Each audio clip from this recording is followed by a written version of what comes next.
ನೀವು ಮುತಾಲಿಕ್ನನ್ನ ಬ್ಯಾನ್ ಮಾಡ್ತಾ ಇಲ್ಲ, ಹಿಂದುತ್ವವನ್ನ ಬ್ಯಾನ್ ಮಾಡ್ತಾ ಇದ್ದೀರಿ.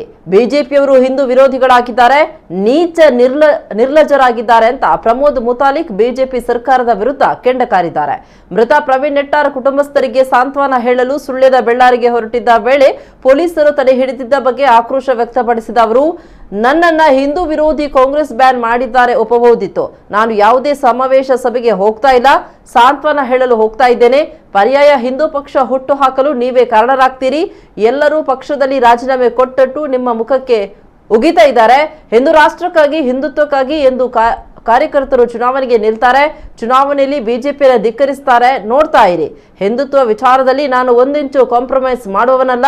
ಬೆಳ್ಳಾರಿಗೆ ಹೋಗಲು ಎಲ್ಲರಿಗೂ ಅವಕಾಶವಿದೆ, ನನಗೆ ಯಾಕಿಲ್ಲ ಅಂತ ಉಡುಪಿಯ ಪಡುಬಿದ್ರೆಯಲ್ಲಿ ಪ್ರತಿಕ್ರಿಯಿಸಿದ್ದಾರೆ.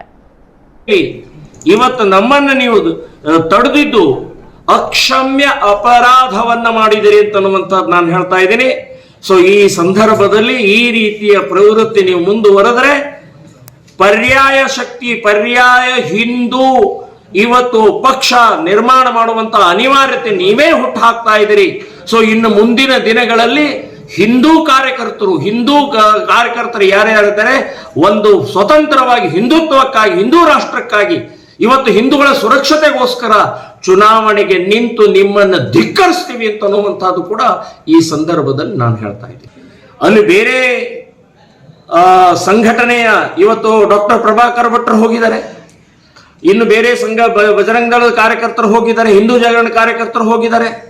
ಪ್ರಮೋದ್ ಮುತಾಲಿಕ್ ಶ್ರೀರಾಮ ಸೇನೆ ಸಂಘಟನೆಯ ಕಾರ್ಯಕರ್ತರು ಏನು ಅಪರಾಧ ಮಾಡಿದೆ, ಏನು ತಪ್ಪು ಮಾಡಿದೆ? ನಾನು ಪ್ರಖರ ಹಿಂದುತ್ವದ ಹಿನ್ನೆಲೆಯಲ್ಲೇ ಒಂದೇ ಒಂದು ಪೈಸಾ, ಒಂದು ಇಂಚು ಕೂಡ ಹಿಂದುತ್ವದಲ್ಲಿ ಕಾಂಪ್ರಮೈಸ್ ಮಾಡದೆ ಹೋರಾಟ ಮಾಡ್ತಾ ಇರುವಂತಹ ನಾಯಕನನ್ನ ಇವತ್ತು ಶ್ರೀರಾಮ ಸೇನೆ ಸಂಘಟನೆಯನ್ನ ತಡಿತೀರಿ ಅಂತಂದ್ರೆ ತಾರತಮ್ಯ ತೋರಿಸ್ತಾ ಇದ್ದಾರೆ ನೀವು ಹಿಂದುತ್ವದಲ್ಲಿ.